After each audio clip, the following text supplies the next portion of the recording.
Hello everyone, welcome to the Takeaway Club, where I talk to interesting people across different walks of life to get to know their stories, and more importantly, the habits, routines, and other interests that shaped up their journey and got them to where they are, and some of which we can apply to our own lives and become the best version of ourselves.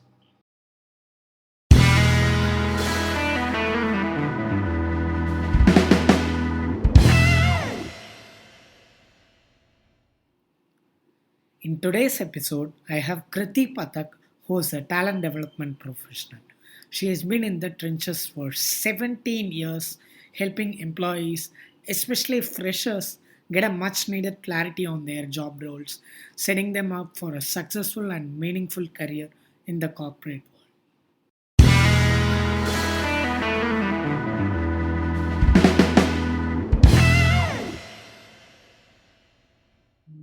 Hi, Kriti.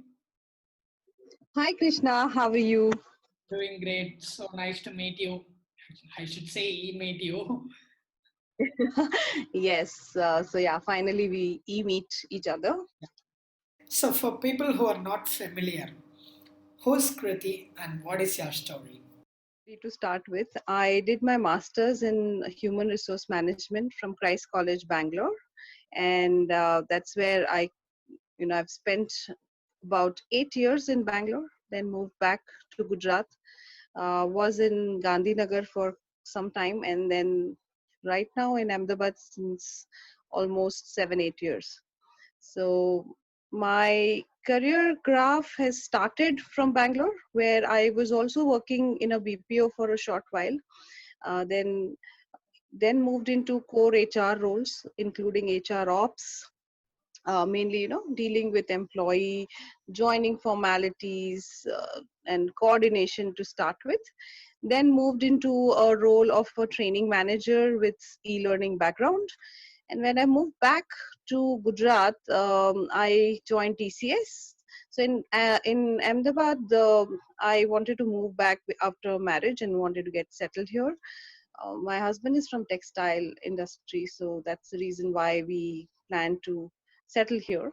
Coming back to career, I worked with ANZ, Oracle, and the BPO was IBM BPO when I started my career. Gave me a very good exposure into a lot of global team management, working with global team members. Gave me excellent exposure in terms of variety of work. And then when I moved here, TCS also is a very large organization, gave a very good exposure into various roles when I started. I was managing the ILP initially. ILP is the Initial Learning Program, which TCS runs for its campus graduates. In entire career of mine of 17 plus years, I have always been part of college to corporate transition programs where I design those for the freshers. I also ensure there's very smooth assimilation because a lot of focus on making them corporate ready is already being given by the colleges. But what I try to maintain is breaking a lot of myths that they have about corporates. Another aspect that I've been working on is talent development. So, talent development, the idea is not only to retain people, it is also by rewarding them, by giving a good career, by giving them good mentoring, by giving them good coaching, by also ensuring that you set them up for success. Because when you hire someone, you see so much potential, but immediately in 2 3 months you realize that the person is not really turned out as good as what we thought. But then throws a point where there is lack of mentoring, there is lack of hand holding, there is lack of clarity. Because if you see potential and if the person is not able to perform, there's definitely a gap in coaching or mentoring that person. So these are the various aspects that I work very closely on with leadership and talent development areas as my key focus. And then from TCS moved to Vodafone. After Vodafone, Aptus. It's a SaaS product company.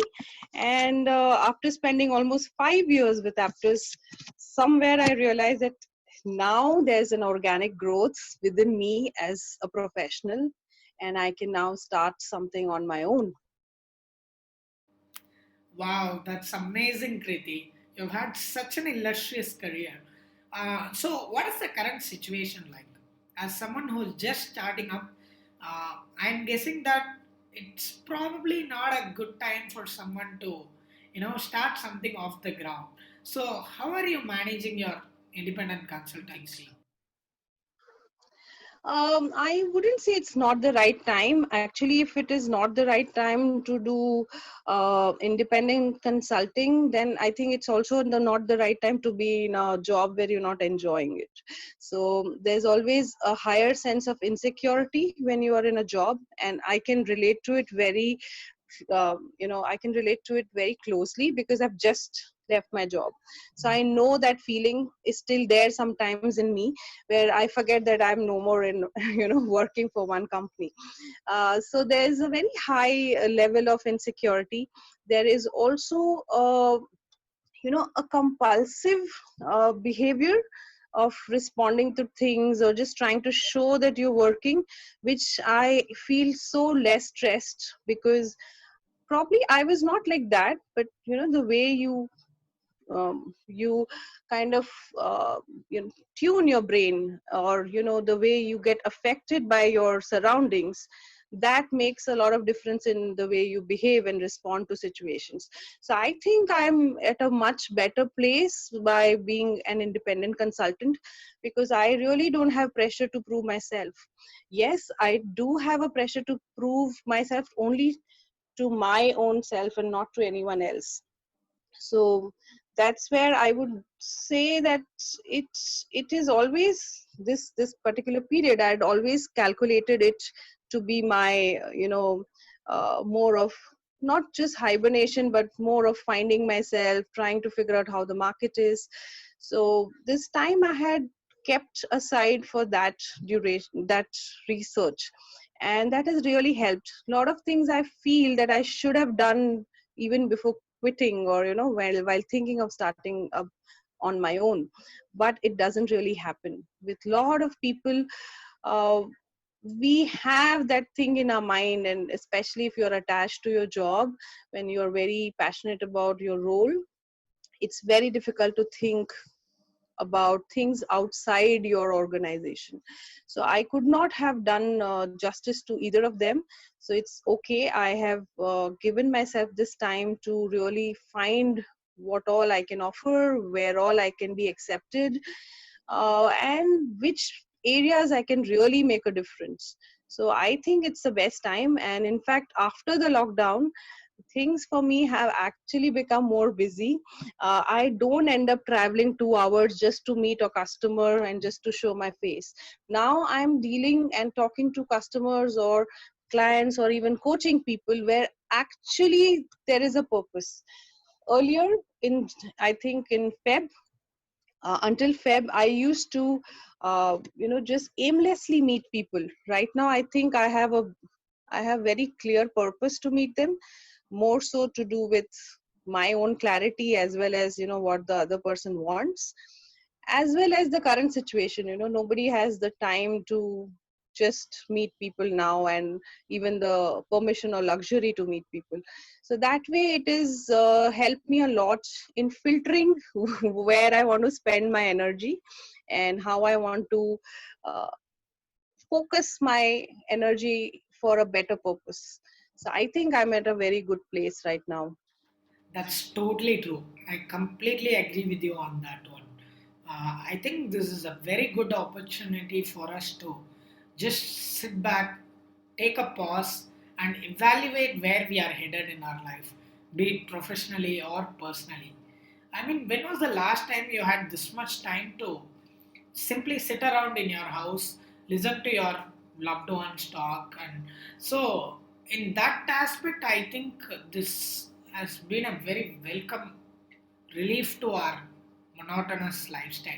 I know how hard it is to look beyond the despair, the struggles we hear on the livelihood affected of so many people. But if I were to put a positive spin on that, it is how it has allowed us to reconnect with our family, our childhood friends.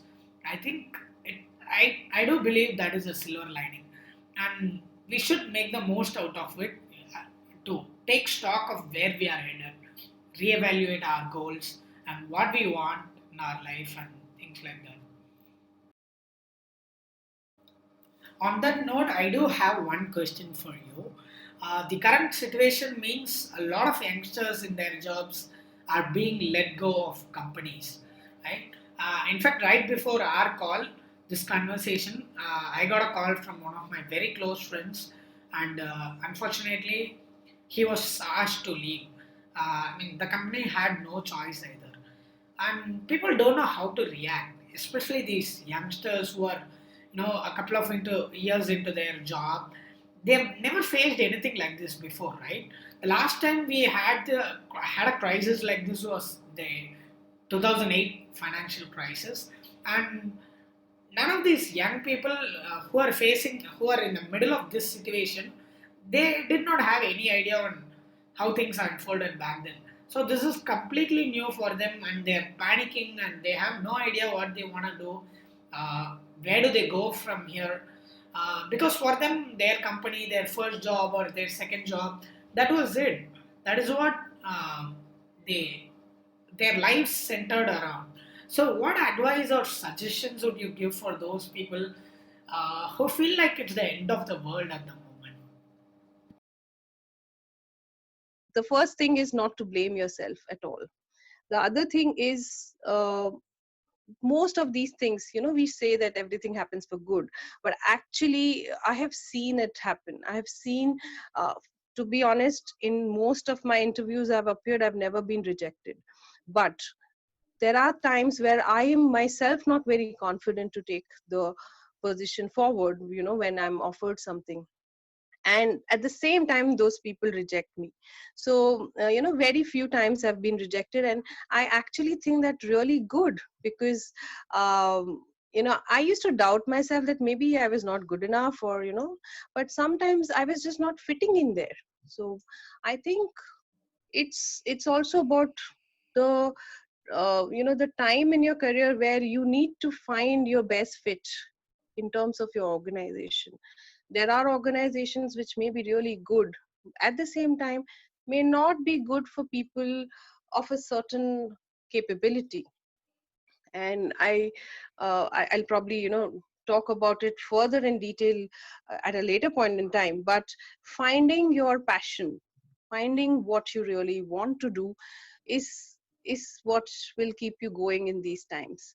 And if you are at a stage where you reach maybe 5 years, 3 years mark of your career, then it's very good time to have a plan B.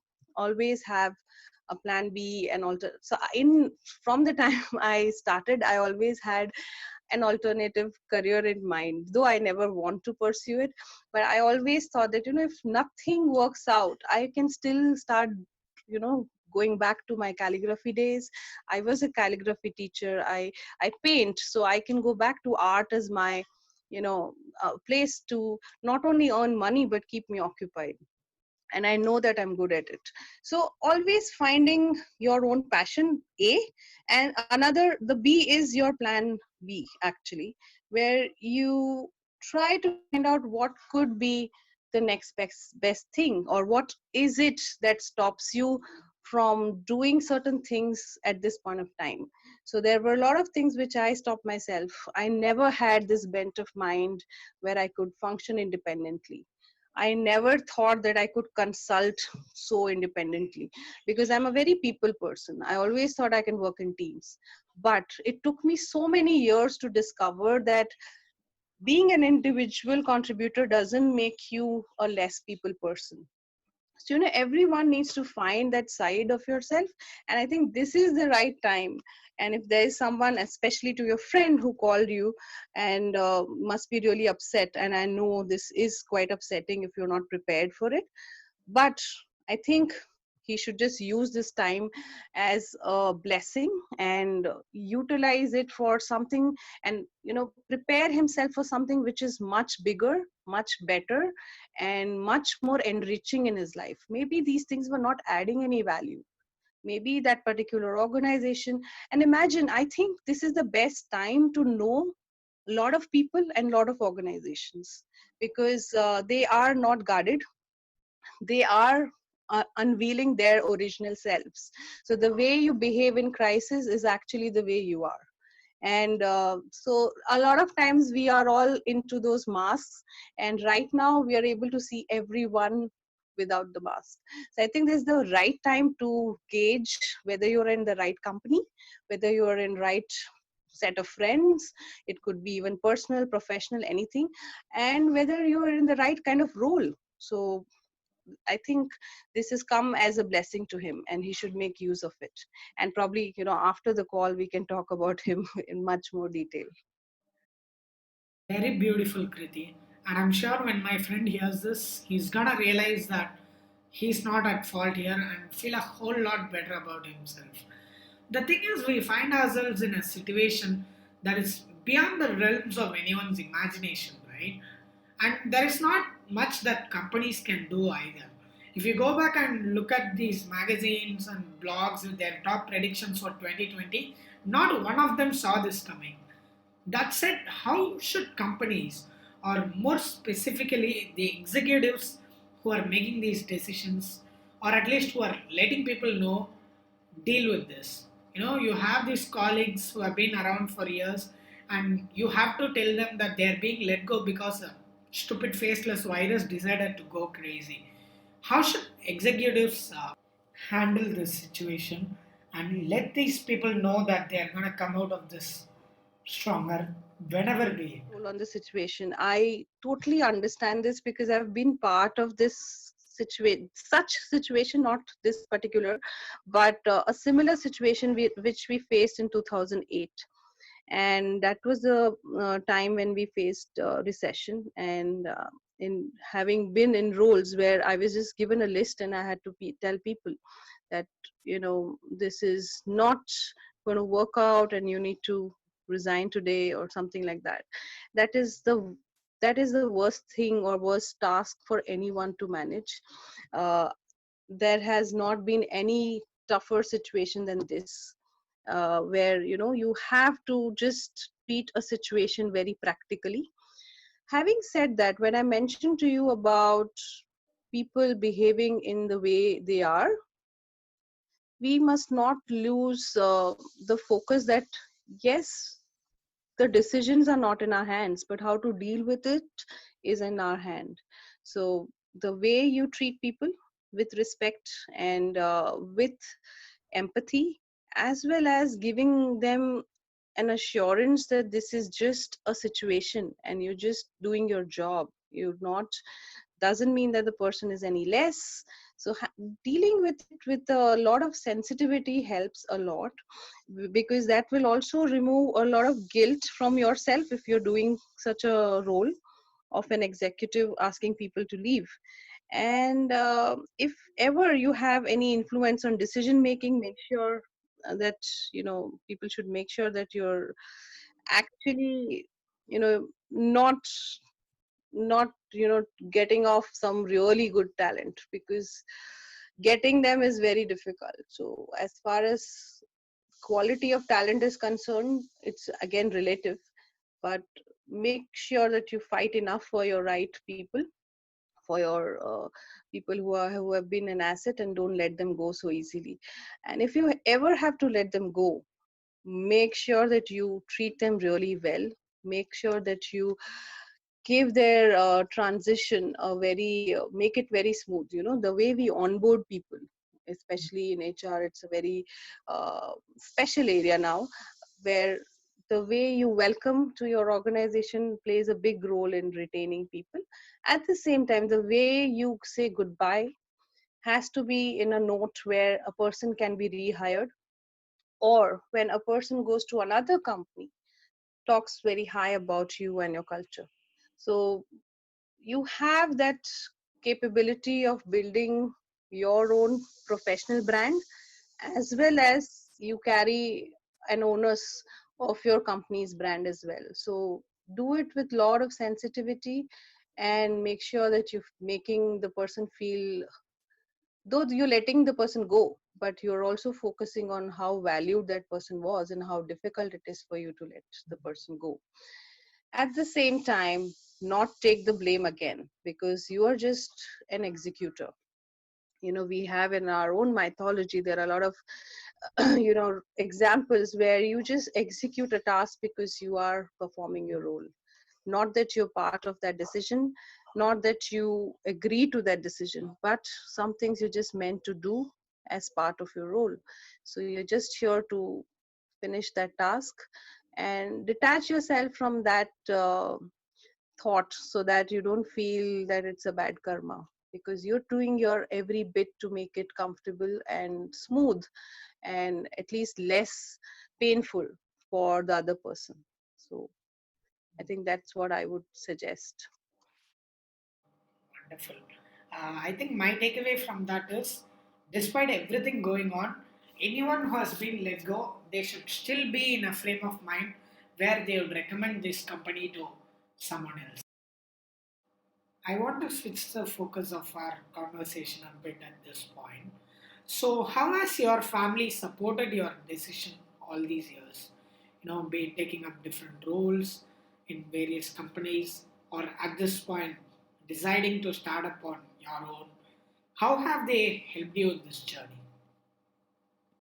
uh, so my husband has played a big role in terms of the decision making itself, because you being in a career and a job oriented career, you need that affirmation at times, where you want to know whatever you're doing is backed by people. So when I was thinking about moving to independent consulting, that's where the only one statement which really made it easy for me and clear in my mind that I can take this decision was a statement from my husband, where he said that, since both of us are working, that's the benefit you get to try out things, and why not now? So I completely support your decision, and do well, so that in future if I want to quit my job, you have something stable. So it actually really helps, where you have someone who can support you in a manner, not just financially, but that job security is there, that one of us has a job and the other can really try out things, and that gives a good start to your decision and the motivation that is required to begin new things, which I did not get in so many years. I got it just now, and maybe that's why there was a calling. Maybe both of us were not at a stage of our lives where we could really think of trying out various things at that point of time. So I think it's the right timing now for me. At the same time, in terms of support, see, what happens is, one thing is to agree to what is your decision, other is to really understand and try and support.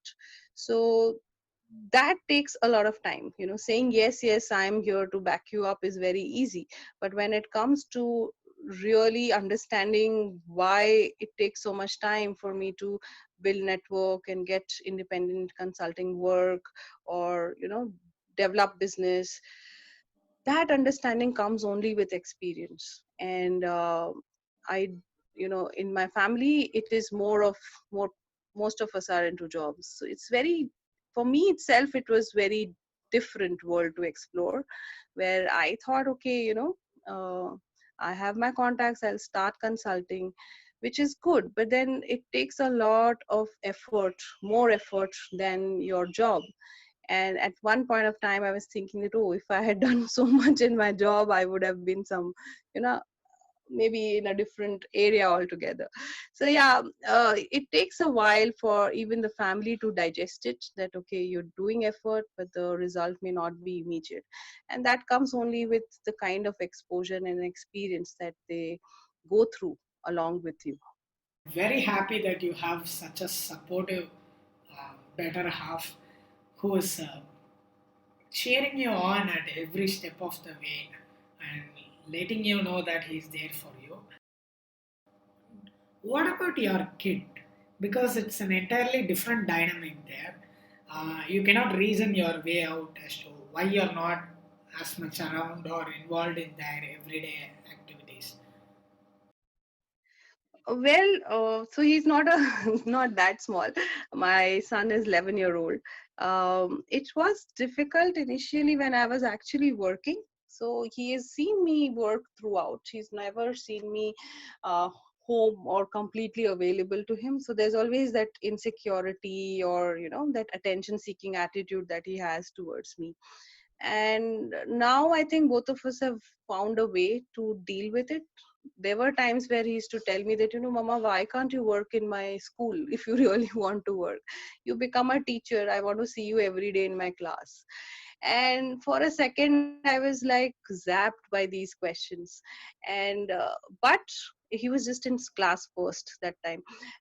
But I made sure that I want to tell him that mama is not good as a teacher. Mama likes her work, and that's what she's good at. The way every individual functions is and is get every individual needs to be motivated towards what that person is doing. So I probably am not good as a teacher, though you want me to be there, but I'm not good at it. I just know my work on my laptop, so to explain him. And then he kind of understood, and then he could relate to various good things he's seen. In office we usually have kids at work, and also he's seen my office, he's seen how I function. He's very open and friendly with my colleagues. So there's a lot of warmth that he's seen in working, and he doesn't see any problem with that. Having said that, he does miss me, and miss that area where he sees other people's moms more active and always with them. Where now I think of late he's grown up and he's found his way also. Plus he's not asking me anymore that when are you going, when are you back. He used to have this question all the time: are you going for a meeting, when are you going to be back, are you going to come late? These were the basic questions he used to ask me every day. And those have reduced now. Now he doesn't ask me anymore, and especially with the lockdown, he's taken me for granted that I'm there at home with him. And technology calls, he is more understanding, I think, than adults, because their generation has grown up with this. They have their own e-class, so he understands about the space, privacy, giving each other space and giving each other privacy during calls. He knows it more than me. At times when I barge into his school classes, he doesn't like it. So it has been a different scenario now of late. But I find it very easy to deal with him actually now. Earlier it was a little difficult, but I think we've sailed through that phase of our lives, and it's easier now for me to make him understand. In fact, I don't even have to make him understand anymore. He has now accepted me as a whole person, not just playing a role of a mom. He has accepted me that okay, my mom is a professional who's working. Some of his friends used to come in and see the paintings that I used to do and always ask, is your mom an artist? So he has kind of accepted that I have different facets of me as a person, and he likes each facet of me because he likes me as a mother. So it's a very different relationship that we share, and I don't know if I can explain it in words, but yeah, that acceptance really helps, and it comes with only time and maturity. So I want to switch gears a bit here. Now, who are some of the people in your life who have had the biggest influence in becoming the person that you are? So you will find it very um, so if I have to think, the biggest influences in my life have been women in my life. So it's a very strange thing when I think of it, because I never thought of any gender while looking up to them, but somewhere they just inspired me a lot. So to start with my mother, uh, because I have seen her in my childhood. I always seen her do so many things, and she was so super capable than anybody else around me. So was always someone who could inspire. My mother's sister, my masi, my aunt, to be specific, she's vision impaired. She had lost her eyesight in her accident, and after her accident she could barely see with 40% vision. And after that also she finished her phd at the age of 40. So and she's still a single woman staying with her community where she feels affiliated. And I see her performing every duty with a lot of purpose and meaning. I always looked up to her because the strength that she had, in spite of so many challenges, she never made it look like something which would stop her.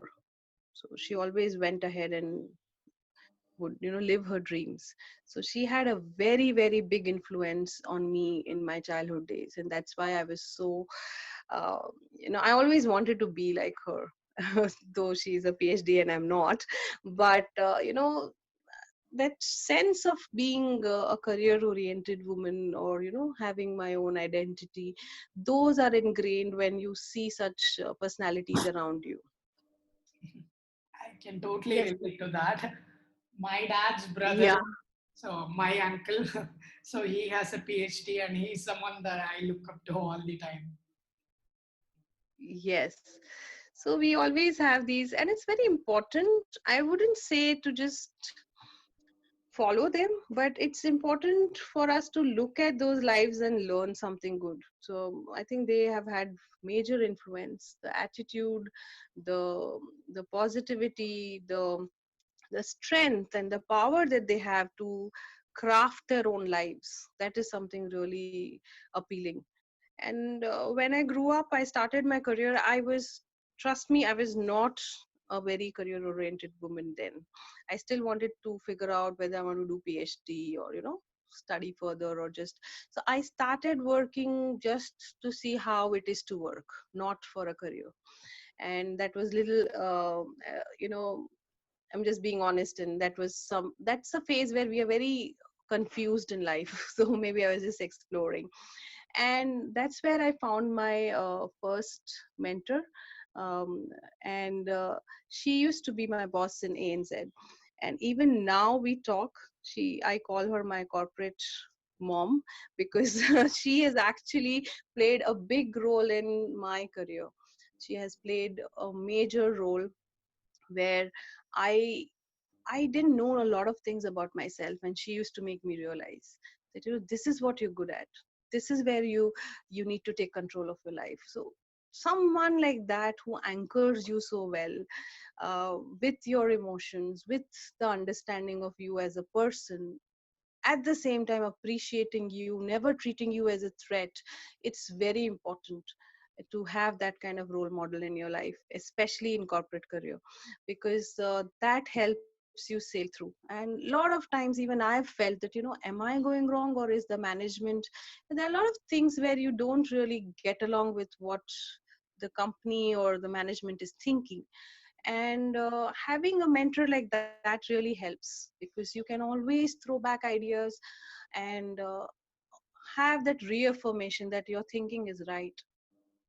I know sometimes we don't need that affirmation, but me as a people person, and I used to have this habit of seeking a lot of approvals. So, but having her as a mentor, I had a right person to give me approval, though I would do what I like or what I think. But if you have someone whom you're looking up to, give you that reaffirmation that, yeah, what you're thinking is correct, that really boosts your confidence and gives you a go ahead to do things which probably people may not accept so easily. So I think if I am able to say something assertively, or say a no to someone, or decide something by myself, and be very strong headed, that's all because of her. Because of my personality, I was never like this. I was a very, very adjusting people person, more of people pleasing personality.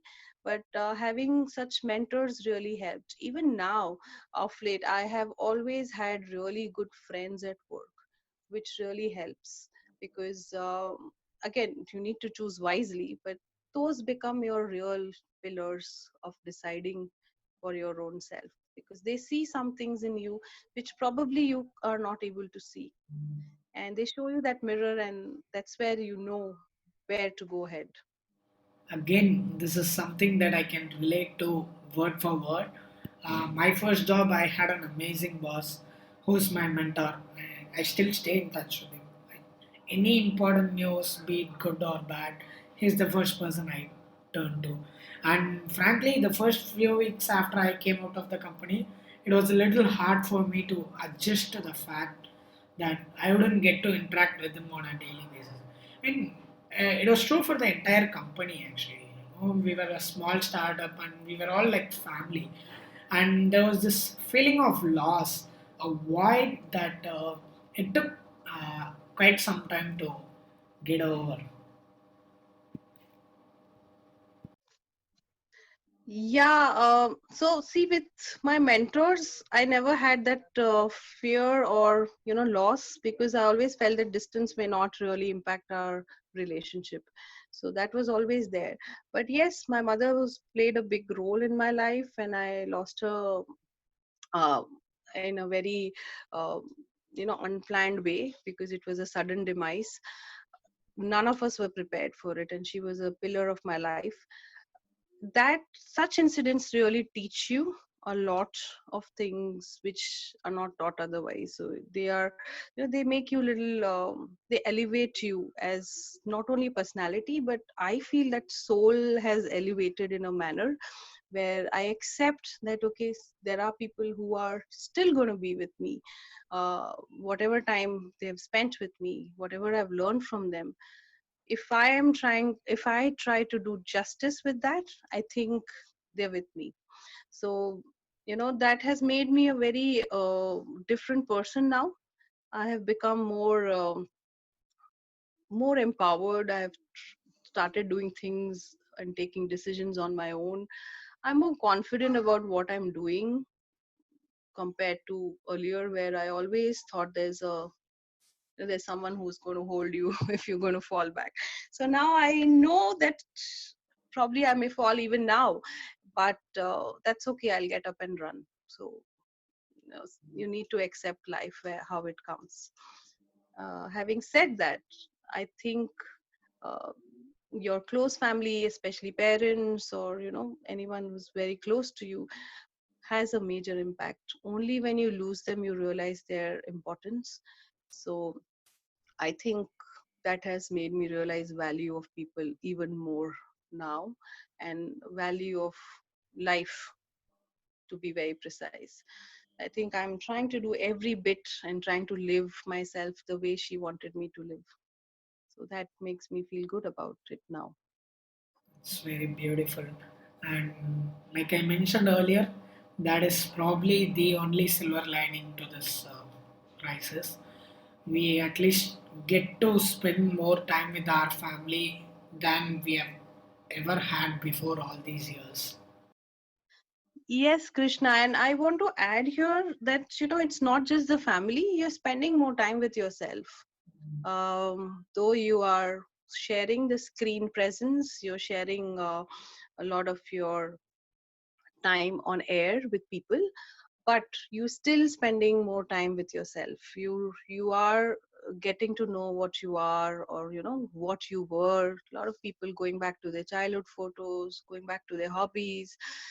It really brings you closer to yourself, and that is very, very, that's a big silver line actually, to this whole situation, where I never thought that I'll get so much time for myself, or to think and reflect upon things, because I am a very I can do daydreaming. I get lost in so many thoughts that I always find that the time is less for me to think, and uh, keep on thinking or building on some fantasies or ideas. So I think this is the right time for everyone to reflect and see what they really like, what they really want to do in life.